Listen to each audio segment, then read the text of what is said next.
मामा का बुलडोजर चला है, अब रुकेगा नहीं जब तक बदमाशों को दफन नहीं कर देता। एमपी में बुलडोजर खूब चल रहा है। जहां चल रहा है वहां सियासत भी खूब हो रही है। सियासत हो रही है क्योंकि मीडिया इसके लाइव कवरेज दिखा रहा है। हालात ये है कि अपराधी पुलिस से कम कैमरों से ज्यादा डर रहे हैं। पुलिस तो उनकी दोस्त है ही, पर ये कैमरे वालों का क्या किया जाए। जहां कैमरे लग जाते हैं वहां ताबड़तोड़ बुलडोजर एक्शन में आ जाता है। जहां कैमरे नहीं हैं वहां न बुलडोजर चलता है न घरौंदे। बीते 3 सालों में लगातार बुलडोजर चल रहा है।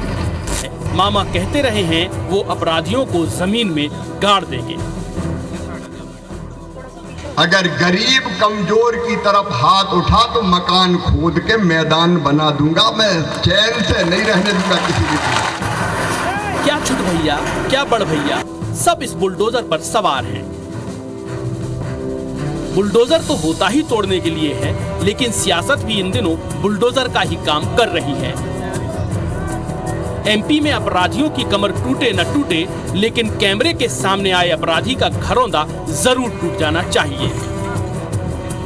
जो मामले पॉलिटिसाइज हो जाते हैं, जिन पर सियासत हो जाती है, उन पर त्वरित एक्शन भी हो जाता है, लेकिन जिन पर कोई सियासत नहीं होती वो फाइलों में दबे रह जाते हैं। वैसे बुलडोजर का निजाम एमपी में शिवराज सिंह चौहान लेकर नहीं आए, इसके जनक कमलनाथ हैं। कमलनाथ ने 2018 में सरकार बनते ही ताबड़तोड़ अवैध निर्माणों और भूमाफियाओं पर बुलडोजर दौड़ाए थे। बस फर्क इतना है, नाथ के बुलडोजर कैमरे के आगे पीछे एक जैसा काम कर रहे थे, जबकि शिवराज सिंह चौहान के बुलडोजर कैमरे के सामने ज्यादा एक्टिव है। Bureau report, IBC 24 Bhopal. नमस्कार, स्वागत है आप सभी का। मैं हूं आपके साथ श्रवण तंबोली। आप देख रहे हैं IBC 24 का स्पेशल रिपोर्ट बुलडोजर की 12 खड़ी। अपराधियों के हौसले पस्त करने के लिए उनके अवैध निर्माणों पर चलने वाला बुलडोजर क्या सियासत का मिजाज या नफा नुकसान देखकर चलता है? यह सवाल इसलिए उठ रहा क्योंकि कुछ अपराधियों के अवैध निर्माण ऐसे भी हैं जो सरकारी बुलडोजर की तटस्थता को मुंह चढ़ा रहे हैं। महाकौशल के मुख्यालय जबलपुर में ही वेदिका ठाकुर हत्याकांड के आरोपी भाजपा नेता प्रियांश विश्वकर्मा के अवैध मकान के सामने बुलडोजर खामोश है, क्योंकि उसे चलाने वाले प्रशासन के हाथ इस कार्रवाई को करने में कांप रहे हैं। देखिए रिपोर्ट।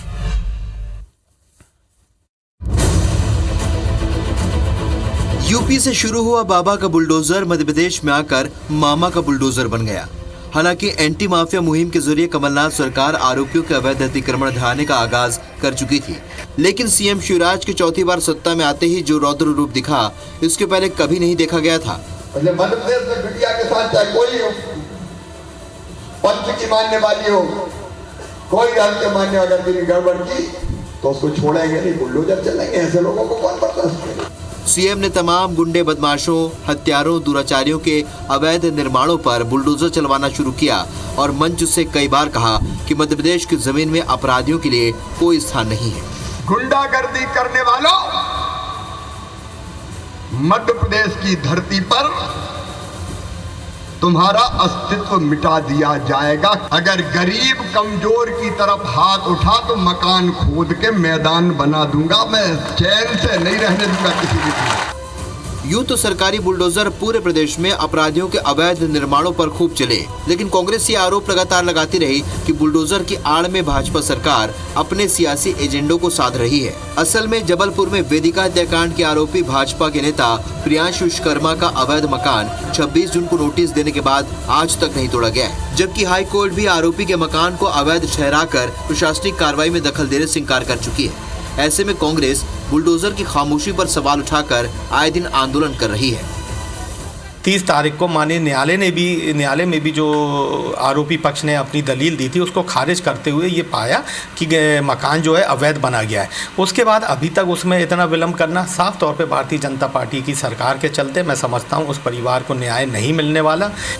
दूसरी तरफ भाजपा कह रही है कि जब सीधी में पेशाब कांड के आरोपी और भाजपा विधायक के प्रतिनिधि प्रवेश शुक्ला का घर ढहाने में प्रशासन के हाथ नहीं कांपे तो सभी जगहों पर निष्पक्ष कार्रवाई होगी। सरकार का दबाव जिला प्रशासन पे पूरी तरीके से है, हर उस व्यक्ति और अपराधी के खिलाफ जिसने किसी प्रकार का कोई गलत काम किया है। मकान तोड़ा जाएगा, किसका? जिसका गलत बना है। हम सही मकान नहीं तोड़ सकते। तो प्रक्रिया में है, यहाँ पर नगर निगम से जो नोटिस हैं, नोटिस जो जाना चाहिए 307, 1, 2, 3 के वो अलग अलग नोटिस जारी हुए, मैंने देख लिया है, नोटिस नगर निगम से जारी है, इसकी प्रक्रिया जारी है और निश्चित तौर पर कार्रवाई होगी। यदि आप ये सोचो कि भारतीय जनता पार्टी का, हम बोलते प्रूफ ला के दें कि किसने रुकवाया उसका मकान, आप ये फालतू की बातें करते हैं। अभी आप ये कह रहे थे कि हमारी कमिश्नर नहीं सुन रहा है, इससे बड़ा दुर्भाग्य तो नगर निगम का हो ही नहीं सकता।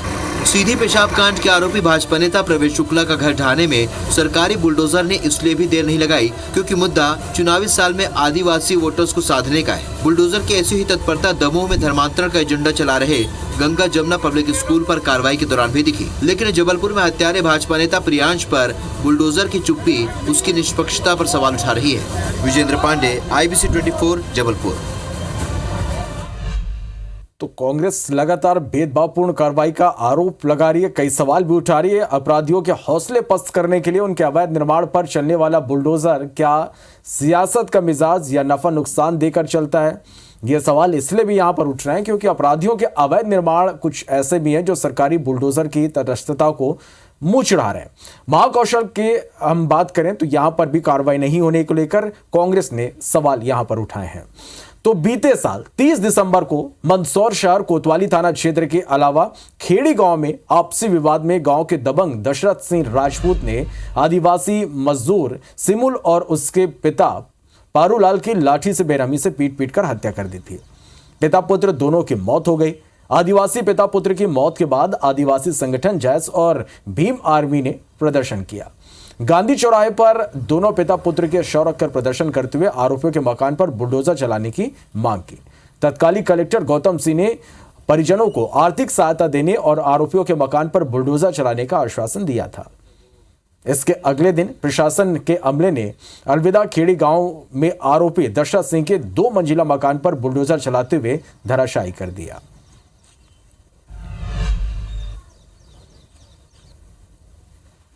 दिसंबर 2022 को मंदसौर के अलाउदा खेड़ी गांव में आदिवासी परिवार सिमुल और उसके बेटे पारुल की गांव के ही दशरथ सिंह ने पीट कर हत्या कर दी थी।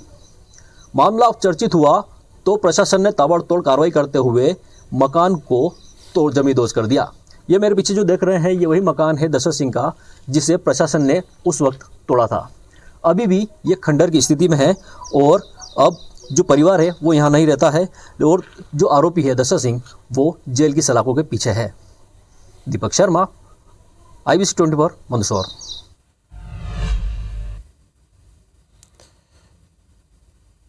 चलिए, तो प्रशासन ने आरोपी के 2 मंजिला मकान पर कार्रवाई की। दबंग दशरथ सिंह राजपूत के निर्माण पर यह कार्रवाई हुई है जहां 2 मंजिला इमारत को धराशायी किया गया। ग्रामीणों के विरोध के बाद आरोपी के मकान पर यह कार्रवाई की गई।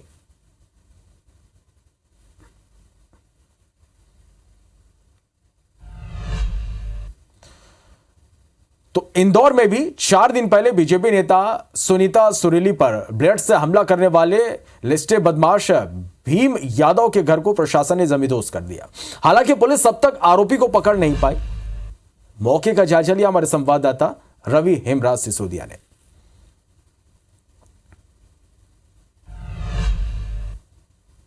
इंदौर के रामकृष्ण बाग कॉलोनी में बदमाश भीम यादव के घर पर नगर निगम और जिला प्रशासन ने कार्रवाई की थी। कारण ये रहा था कि क्षेत्र के जो रहने वाली भाजपा नेत्री हैं उनके क्षेत्र में विकास कार्य चल रहा था, पोल लगाने का काम चल रहा था और इसी बात पर कुछ विवाद हुआ और भीम यादव उसके 2 अन्य साथियों ने उनके गाल पर ब्लेड से हमला कर दिया था और उन्हें गंभीर रूप से घायल कर दिया था। आनंद फानंद में जब ये पूरा घटनाक्रम सामने आया और सोशल मीडिया पर ये चीज़ें वायरल हुई, इसके बाद पुलिस ने मामला भी दर्ज किया। इस मामले में 2 आरोपियों को गिरफ्तार किया, लेकिन अभी फिलहाल मुख्य आरोपी भीम यादव फरार है। और उसके बाद मौके पर 4 दिन पहले नगर निगम का अमला पहुंचा और ये जो मकान है ये भीम यादव का बताया जा रहा है उसे पूरी तरीके से नस्तो-नाबूद कर दिया था। हमारे साथ में जिनके साथ में घटनाक्रम हुआ था सुनीता जी, वो हमारे साथ में, उनसे हम जानने की कोशिश करते हैं। सुनीता जी, क्या घटनाक्रम हुआ था और क्या इस पे मौके पर विवाद हुआ था? कुछ नहीं भी सरकारी लाइट लगाने वाले पार्षद जी ने हमको बोला सरकारी हर जगह लाइट लगवा लो, तो हम लोग हर जगह लाइट लगवा रहे थे हम लोग घर घर। तो उसका एक भतीजे ने लाइट उठा ली, लाइट उठा के और वो उसने बोला अधिकारी ने कि आपने लाइट क्यों उठाई भैया, तो उठा के बोलने लगा, बोलो अधिकारी को 3-4 चांटे मार दिए। अधिकारी को चांटे मार, अधिकारी ने तुरंत पुलिस बुलवा ली।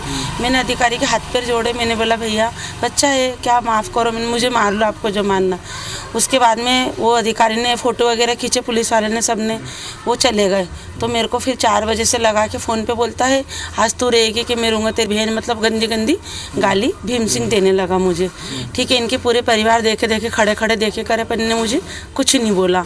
तो मैंने बोला देखो भाभी आप ये गाली बक रहे हैं, तो बोले कुछ नहीं बोल रहा है तुम रहने दो।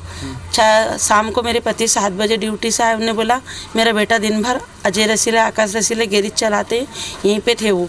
तो उन्होंने बोला मम्मी मैं चला जाऊँ थोड़ी देर गैरेज पे, तो वो 2 ही बच्चे गैरेज पे चले गए।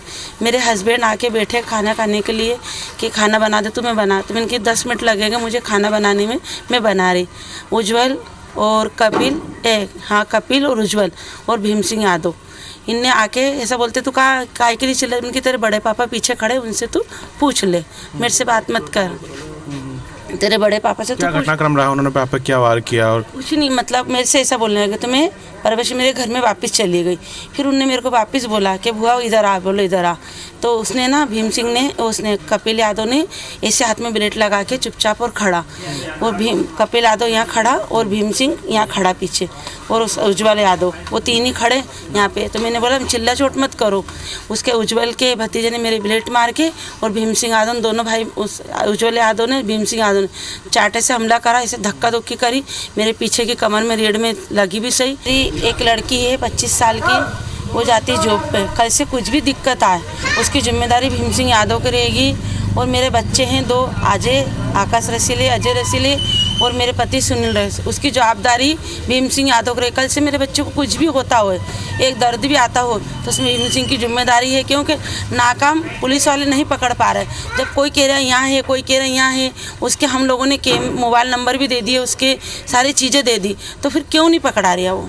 काफ़ी गंभीर चोटें उन्हें आई हैं, अभी भी उनके चेहरे पर निशान है। और उसके बाद जो घटनाक्रम रहा, उसके बाद पुलिस आनन फानन में मौके पर पहुंची और उन्होंने यहाँ पर ज़मीन नस्तो नाबूद कर दिया। लेकिन सबसे बड़ा सवाल यही है कि जब भीम यादव पर इतने सारे अपराध हैं और इस प्रकार से आपराधिक प्रवृत्तियाँ रही हैं, तो पुलिस पहले इस प्रकार के एक्शन में क्यों नहीं आती ताकि आम व्यक्ति इस प्रकार के घटनाक्रम से बच सके। कैमरामैन धनी सिंह पवार के साथ रवि हिमराज सोदिया, इंदौर। तो दमोह के देवरान में पिछले साल 25 अक्टूबर 2022 में हुए तिहरे हत्याकांड में प्रशासन ने आरोपियों के जो मकान है उसे जमींदोज कर दिया। बता दें कि घटना दमोह जिले के देवरानी की है, जहां खूनी संघर्ष के बाद प्रशासन ने यहां पर बुलडोजर चलाया। तो यहां भी प्रशासन की कार्रवाई देखने को मिली, बुलडोजर की कार्रवाई यहां पर देखने को मिली। प्रशासन ने आरोपी के अवैध अतिक्रमण पर यहां बुलडोजर चलाया। हम खड़े हैं दमोह जिले के देवरान में, जहां पर बीते वर्ष 25/10/2022 को जहां देश एक तरफ पूरे दीपावली की खुशियां मना रहा था, वहीं दूसरी तरफ देवरान में सुबह सुबह करीब 7:30 बजे जो है गोलियों की गूंज से पूरा देवरान गांव थर्रा गया, जिसमें मानकलाल अहरवाल समेत 3 लोगों की जो है गोली मारकर हत्या कर दी गई। हालांकि इस पूरे घटनाक्रम में जगदीश पटेल समेत करीब 7 आरोपी जो है बनाए गए थे। उसके बाद लगातार पुलिस की कड़ी मेहनत के बाद में जो है आरोपियों को गिरफ्तार कर लिया गया और उन्हें जेल भेज दिया गया, जिसके बाद में मध्य प्रदेश सरकार के मुखिया शिवराज सिंह चौहान ने इस पूरे घटनाक्रम से नाराजगी जाहिर करते हुए उन्होंने आरोपियों के घर पे जो है बुलडोजर की कार्यवाही की। यह वही जो है स्थान है जहाँ पे आरोपियों का जो मकान बना हुआ था, और बुलडोजर चलाकर जो है पुलिस प्रशासन ने इस मकान को जो है जमींदोज कर दिया था। हालांकि इस पूरे घटनाक्रम के बाद में गांव में दहशत का माहौल रहा है। करीब जो है अभी 1 सप्ताह पहले तक जो है यहाँ पर पुलिस बल तैनात कर दिया गया था ताकि गांव का माहौल जो ना बिगड़े। हालांकि इस पूरे घटनाक्रम के बाद से गांव का माहौल जो है एकदम पूरा शांति प्रिय बना हुआ है। कैमरा पर्सन राजा के साथ जितेंद्र गौतम, IBC 24 दमोह। तो हालांकि गैर गंभीर वारदातों के सुर्खियों और राजनीतिक तूल वाले मकानों में पुलिस और प्रशासन तुरंत हरकत में आकर बुलडोजर चलाने जैसी कार्रवाई तो जरूर करती है, मगर सवाल यह है कि आखिर केवल बुलडोजर चलाने से अपराधों पर रोक लग जाएगा? क्या सरकार का बुलडोजर वाला एक्शन अपराधियों में खौफ पैदा कर रहा है? अगर कर रहा है तो अपराध रुक क्यों नहीं रहा? यह एक बड़ा सवाल है, और यह सवाल इसलिए क्योंकि सवाल आपका है।